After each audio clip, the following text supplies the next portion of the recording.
Estamos a 7 días de las elecciones presidenciales en segunda vuelta.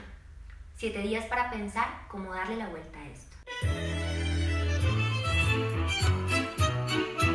Se dice de mí, se dice que soy ñero, que me fui de guerrillero, pero ojo, no soy chueco, ni me fui yo de ladrón, que me las doy de muy sabio, mi mirada es muy aguda, la figura no me ayuda, ni la camisa el Rolling Stone. De Petro se han dicho muchas cosas. De hecho, es la razón por la que muchas personas prefieren no votar por él, por su historia, por su personalidad. Se le reclama que haya sido guerrillero, se dice que es imposible trabajar con él y se dice que es una persona supremamente arrogante.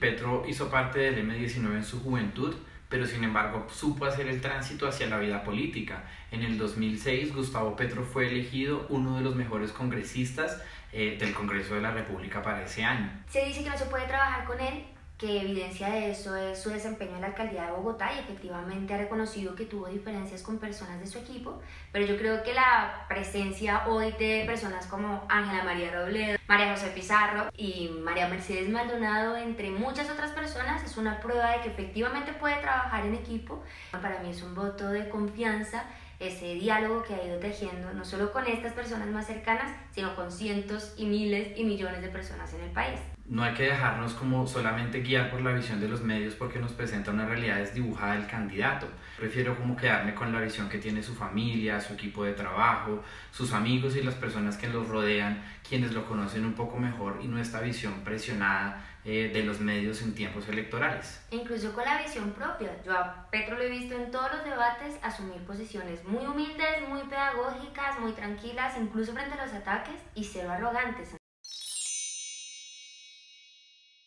Durante la alcaldía de Petro en Bogotá existieron un montón de embarradas y hay que reconocerlas. Una de ellas, por ejemplo, es el tema de la ejecución presupuestal, iniciativas que no pasaron en el Consejo, y no se trata de tapar el sol con un dedo. Sin embargo, hubo muchas cosas que efectivamente sucedieron. En la alcaldía de Petro se entregaron colegios, 24 o más, se brindaron servicios amigables para mujeres en los hospitales, se abrieron jardines infantiles para las personas de menos recursos, se abrieron espacios de atención digna a las personas habitantes de la calle y a los consumidores de drogas, se atendió el problema estructuralmente de la seguridad y descendieron los índices, la percepción de inseguridad por parte de la ciudad.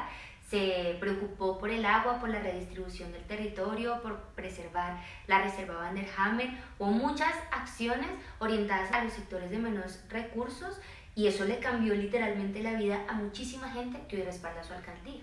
Y bueno, es que es una ciudad que efectivamente, y no solamente en su momento en el proyecto de la alcaldía, sino lo que recoge el programa de la Colombia Humana, que está bastante descrito en las redes sociales también, es un proyecto que se hace las preguntas que no se hacía nadie más sobre cómo organizarnos socialmente. La pregunta por el ambiente, la pregunta por el agua, la pregunta por la equidad, por disminuir la desigualdad, por hacer reformas de fondo. Creo que la propuesta de Petro no es separar las clases sociales, es todo lo contrario, es unirlas y permitir el encuentro. Ahora, hay cosas que evidentemente no vimos muchos ciudadanos que habitamos Bogotá porque no estamos en esos sectores que se vieron directamente beneficiados de estos cambios. No solamente tenemos que preocuparnos por nosotros mismos, sino pensar en ese programa a quienes benefician de nuestro territorio. Y luego están los grandes mitos que, aunque parezca increíble, faltando 7 días todavía circulan. Mito que Marvel canta en vivo. El castrochavismo es un invento al que le han dado mucha legitimidad los medios de comunicación y que ha sido una estrategia para desvirtuar el real proyecto político de Gustavo Petro. Otro de los mitos es que la economía va a caer, pues que va a haber aquí un debacle económico en Colombia. No es cierto. Lo que propone el programa de la Colombia Humana es más bien cambiar el modelo económico tradicional y darle la apertura a nuevos mercados y nuevas maneras de desarrollar la economía. También está la expropiación, que ha dicho por todos los medios que no es cierto. Es muy distinto ofrecerse a comprar tierras que no están siendo usadas, y la constituyente, que era un temor que muchos tenían y que ya también dijo que no va a ser. La invitación es a informarnos. En el link les dejamos el programa completo de Gustavo Petro. No es solo el ejercicio de votar por mí, sino pensar también en lo que nos beneficia a todos, en los demás. Es que hablemos de los acuerdos de paz, de las víctimas. Hay 2 opciones en este país: o la guerra o la paz. o Duque o Gustavo Petro. También está el apoyo a las poblaciones LGBTIQ en Colombia. Nos parece que es un tema también muy importante, sobre todo de un ejercicio de empatía para entender la vida de los demás y no solamente imponer un modelo de estar en el mundo. Creo que eso es una ganancia muy importante al programa de Gustavo Petro. Fijémonos cuáles son las alianzas en estos temas del candidato opositor Iván Duque. Está entre su lista el ex procurador Alejandro Ordóñez, Vivian Morales, Marta Lucía Ramírez, que ahora también dice que no está de acuerdo con el matrimonio de parejas del mismo sexo. Y también para reconocer otro de los grupos sociales que se ha sumado a la campaña de la Colombia Humana. Recordemos todo el dolor de las víctimas de los falsos positivos en Colombia. Las madres de Soacha se han manifestado a favor del programa de la Colombia Humana justamente porque ellas y sus hijos fueron víctimas de la guerra, y es una apuesta que Gustavo Petro y Colombia Humana quieren reconocer. Miremos este mapa. Este mapa nos muestra la votación del plebiscito en la consulta del sí o el no en La Paz y las regiones que votaron sí, cruzada con la información de quienes votaron en primera vuelta por el plan de gobierno de Colombia Humana. Debemos preguntarnos qué están pensando esas regiones y qué estamos pensando nosotros desde el centro, y votar esta vez como un ejercicio también de empatía. También hemos visto pronunciamientos de organizaciones feministas de todo el país que se suman a la campaña de la Colombia Humana porque es la que garantiza una apuesta de participación política, de respeto a los derechos de las mujeres, de dignidad, etc. Somos un país diverso, que la realidad no puede estar pensada solamente en quienes conformamos el centro de este territorio, sino que tienen que reconocer los derechos de la población en todo su conjunto y en toda su complejidad.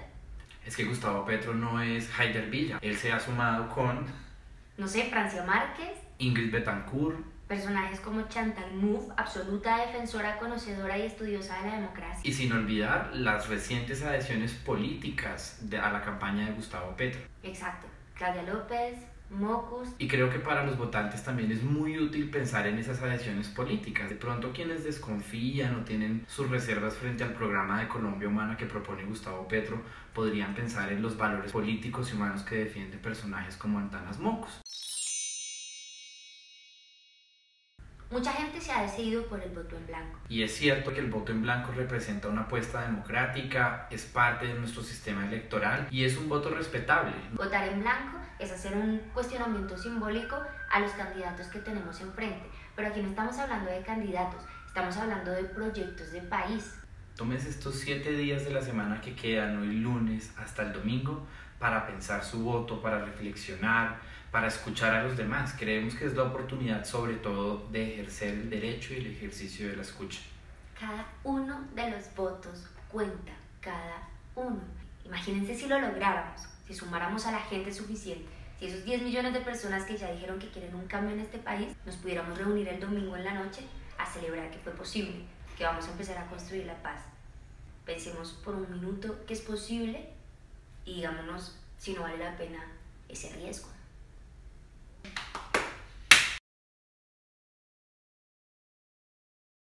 Eso sí, Petro necesita una pequeña asesoría de imagen. ¿Qué tal los pantalones? No, morir.